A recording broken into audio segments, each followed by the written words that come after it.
Pertama, kita rangkai dulu. Dia mengatakan, Vicky Prasetyo mengatakan di salah satu infotainment, ini adalah saksi kunci.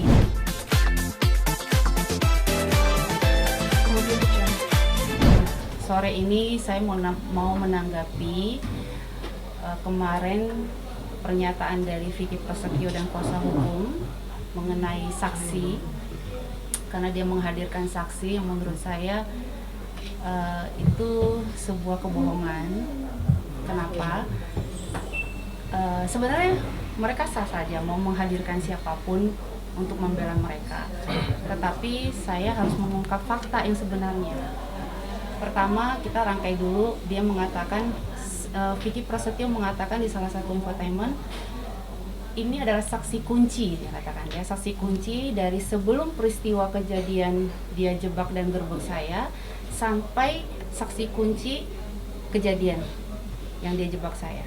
Artinya kan di situ dia menggiring opini bahwa supir ini bekerja sama saya sebelum penggerbekan, yaitu tahun 2018.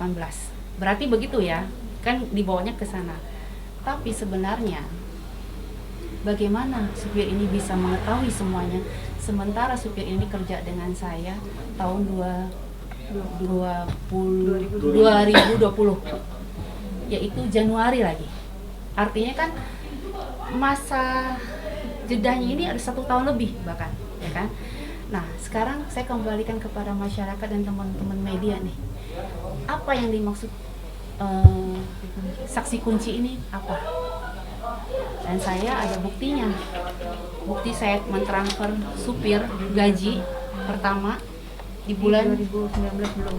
Nih, saya sampai ngeprint semua ini. Saya mau make sure nih, karena kemarin kan supir saya mengatakan bahwa 2019 dia katakan. Oke lah, anggap itu 2019. Berarti kan jauh beda juga dengan kejadian 2018. Terus saya mau make sure nih, sampai saya print tadi ke bank sebelum saya kesini. Apa benar nggak sih 2019? Mungkin saya yang salah. Make sure tidak ada nama beliau. Muncul-muncul namanya dia ada di nih Januari. Ini sudah nggak ada ya. 2019 saja udah nggak ada nama dia. Muncul di 2020 Januari. Gajian pertama ini ada di sini. Nih. Ya. Dan sampai Maret berarti. Februari ada. Ini nggak usah satu-satu banyak ya. Langsung depan langsung akhir aja. Sampai ke Maret. Ya, ini bulan Ya, Maret. ini bulan Maret 2020 terakhir. Jadi menurut kalian deh, ini saksi kunci atau bukan? Dia cuma 3 bulan. Kerja sama saya cuma 3 bulan. Jadi dari mana supir ini, mantan supir saya ini bisa mengetahui kejadian pada saat itu? Sementara pihak sana dan pengacaranya mengatakan saksi kunci kejadian, sebelum kejadian dan sampai kejadian. Ini luar biasa fitnah mereka. Tapi alhamdulillah saya yakin Pak Jaksa dan Pak Hakim itu sangat cerdas memvonis seseorang. Bukan karena opini, bukan karena narasi, dan bukan karena bentuk-bentuk yang mereka ciptakan ini. Semua by fakta. Saya bukan khawatir masalah vonisnya, karena saya yakin jaksa dan hakim orang cerdas, pintar, bukan hanya menangani kasus saya, kasus yang lebih berat lagi mereka paham. Tapi ini bahayanya adalah Vicky Prasetyo dan satu gerombolan ini dan pengacaranya selalu mau menjatuhkan saya dan merendahkan saya sebagai perempuan. Kenapa? Saya ini seorang ibu loh. Saya punya anak. Saya seorang ibu.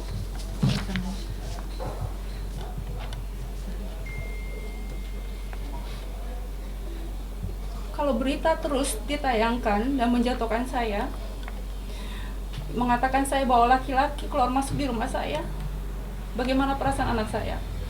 Anak saya sudah mulai besar, perempuan.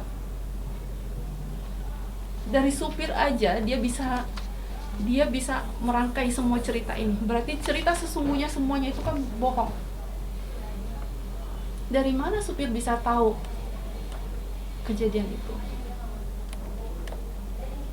Saya nggak mau membahas yang terlalu lebar karena saya fokus di sini gitu. Sebenarnya siapapun yang datang ke rumah saya, tamu saya, kenapa yang mereka sebutkan hanya laki-laki? Sementara tamu saya ada ibu-ibu, ada perempuan, ada mbak-mbak, semua. Kenapa dia sebutkan hanya laki-laki? Karena tujuan dia dari awal cuma satu. Begitu saya menceraikan mereka, saya mengusir mereka, mereka inginkan adalah saya ini perempuan yang terendah yang mereka ingin ciptakan. Supaya, karena sesuai dengan ancaman dia dari awal kan saya sudah katakan, jika kamu tidak mau menerima saya sebagai suami, saya akan jatuhkan kamu, Angel, supaya orang lain tidak bisa mau dengan kamu dan kamu tidak bisa dekat sama laki-laki lain. Kan itu tujuannya sampai sekarang. Itu motifnya. Sekarang ini kan dia sudah jadi tersangka, sudah ditahan. Berarti ada unsur pidana yang memang dia bisa dikatakan tersangka dan pantas untuk ditahan. Ini bukan kata saya loh. Ini dia yang menahan dia itu bukan saya loh. Fakta. Tapi yang dia giring di opini adalah apa? Cerita yang tidak-tidak.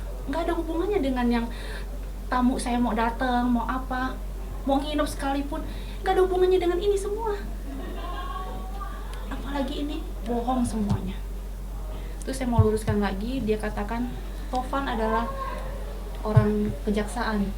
Instansi pemerintahan. Iya, dia mengatakan orang pemerintahan. Silakan kalian cek. Suruh Vicky Prasetyo dan pengacaranya cari tahu siapa Tovan. Kasihan, dia bukan orang pemerintahan. Dia teman lama saya.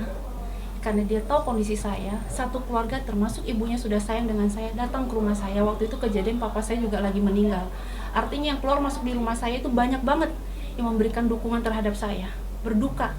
Kan kalian tahu kan berita yang papa saya meninggal yang saya nggak bisa nguburin, hanya lewat Zoom doang. Jadi keluar masuk siang malam subuh orang berikan dukungan kepada saya, apa itu salah? Terus dikatakan Vicky Alman nelfon supir saya untuk buka pagar, apa itu salah? Karena Vicky Alman datang ke rumah saya, iya. Kenapa? Karena pada saat itu menjalankan persidangan, ya kan? Proses persidangan. Wajar nggak kalau saya dan dia sering ketemu membicarakan tentang ini?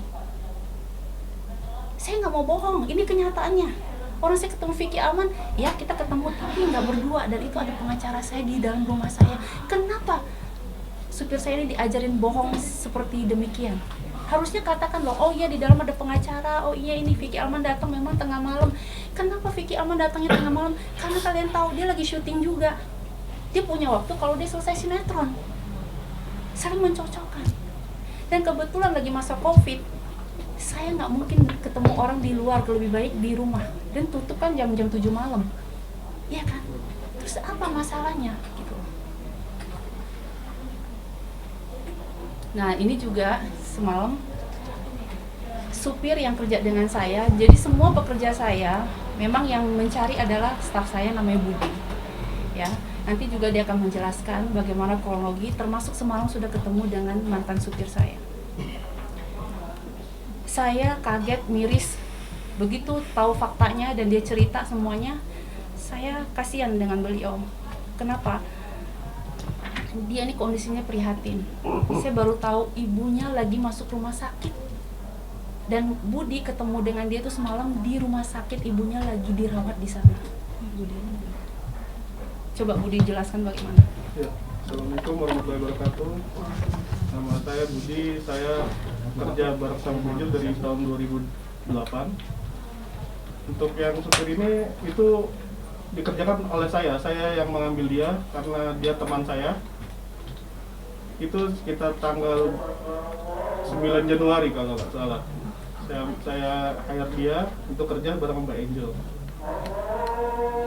Selesai itu Maret terakhir dia udah keluar apa dari pekerjaan Mbak Angel. Kan kita tahan dulu boleh nggak? Boleh. Azan dulu ya bentar ya. Dodi komedian. Ngapain Dodi?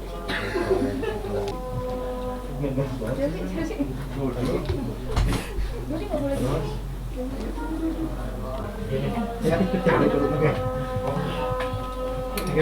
cobain kayak ayamnya. Ayamnya itu, baksonya enak banget kita. Mau bilang apa? Kalau Musuh Nikita. Sama supirnya yang bernama Abdurrahman di rumah sakit di daerah Ciputat. Karena waktu itu sekitar jam 10 jam 1 malaman kayaknya sih, saya lupa sih waktunya. Jadi situ dia menjelaskan kalau dia di sidang itu sampai linglung dia, kenapa dia bisa sampai masuk situ. Akhirnya saya tanya-tanya, dijelaskan akhirnya dia mau minta maaf sebenarnya. Dia niat untuk mau minta maaf ke Mbak Angel. Tapi dia masih berpikir untuk kedepannya impact-nya buat apa nanti kedepannya buat dia. Maka dia minta waktu untuk berpikir ulang untuk dia minta maaf ke Mbak Angel. Mama jelasin ini Bu, yang semalam dia cerita ketemu adiknya Vicky apa segala macam itu. Oh iya, dia cerita kalau dia bisa berhubungan sama Vicky karena dari dia kontak Instagram. Dia DM-an ke Instagram, kontak sama Vicky, akhirnya direspon. Akhirnya disitulah dia berhubungan, saling berhubungan. Nah, habis itu baru dia ketemu sama adiknya. Aku nggak tahu namanya siapa, dia nggak jelaskan. Nah, di situ dia disuruh menjadi saksi. Tapi di situ dia bingung. Ya dia ya aja. Karena pikir ya udah jalanin aja sama dia. Akhirnya selesai sidang dia menyesal. Dia sangat menyesal. Dia bilang. Dikasih apa tanya Bu ini? Dia bilang dia dikasih ongkos 500.000 Sama 2 dus. 2 dus Jeko. Gitu. Disuruh menjadi saksi. Jadi saksi. Tapi setelah itu dia sidang, dia menyesal, sangat-sangat menyesal dia bilang. Jadi pada intinya sih saya kasihan dengan mantan supir saya karena kerja dengan saya nggak ada masalah. Biasa ya namanya majikan sama supir, kadang-kadang kalau memang sudah waktunya harus berhenti ya saya berhentiin gitu, karena mungkin ya nggak usah saya ceritain permasalahannya, kan kasihan ya. Namanya mungkin kadang-kadang majikan nggak cocok dengan supir, pastilah bukan hanya saya mengalami itu gitu, tapi kan semuanya berakhir dengan baik-baik juga gitu. Walaupun memang supir ini masih pengen bekerja dengan saya, tapi saya udahlah, saya bilang, karena saya nggak perlu cerita aib siapapun di itu sini, yang penting pokoknya sudah selesai gitu, artinya nggak ada masalah. Nah di sini yang saya kasihankan adalah ini supir saya ini kan kondisinya prihatin, ekonominya prihatin, keluarganya prihatin. Kok sampai hati ya pihak sana mengajari mantan supir saya untuk menjadi saksi palsu, mengatakan hal-hal yang tidak baik, itu diajarkan loh. Saya demi Allah nih di itu sini ya, saya nggak bukannya apa-apa. Saya bilang di sini semoga ditonton oleh mantan supir saya tidak akan melaporkan beliau. Saya akan memaafkan. Karena semua teman-teman saya bilang, Angel ini korban, dia ini korban. Saya bisa aja, kalau saya mengikuti emosi saya, bisa saja saya laporkan dia. Ya, laporkan dia ya sama pasalnya kan undang-undang IT juga, pencemaran nama baik saya, ya kan? Tapi tidak akan saya lakukan, apalagi saya tahu semalam dari staf saya, ibunya lagi dirawat di rumah sakit. Artinya dia bukan penjahat, dia ini korban dari orang yang menyogok dan memanfaatkan dia. Diintervensi untuk kepentingan persidangan yang tadinya dipikir akan berjalan dengan mulus, tapi ternyata Allah tidak tinggal diam. Saya cari buktinya semua dan akhirnya pagi ini saya bisa ketemu dan saya print semuanya. Dan semalam juga supir sudah meminta maaf juga sebenarnya secara tidak langsung, cuman dia lagi mungkin takut ketemu dengan saya. Tapi melalui media inilah saya sampaikan, saya tidak akan menuntut dia. Saya kasihan, lagi masa pandemi seperti ini, kerjaan susah buat dia, ekonomi juga susah, orang tuanya lagi masuk rumah sakit. Saya doakan ibunya mantan supir saya sembuh ya, terus dia menyadari kesalahannya, saya memaafkan. Insya Allah dengan saya maafkan, insya Allah semuanya terbuka dengan baik. Jadi nggak usah takut, mantan supir saya nggak usah takut. Semua yang sudah terjadi ya sudah saya maafkan. Yang penting sore ini ya saya memang mau menjelaskan kronologi seperti ini dan faktanya seperti ini.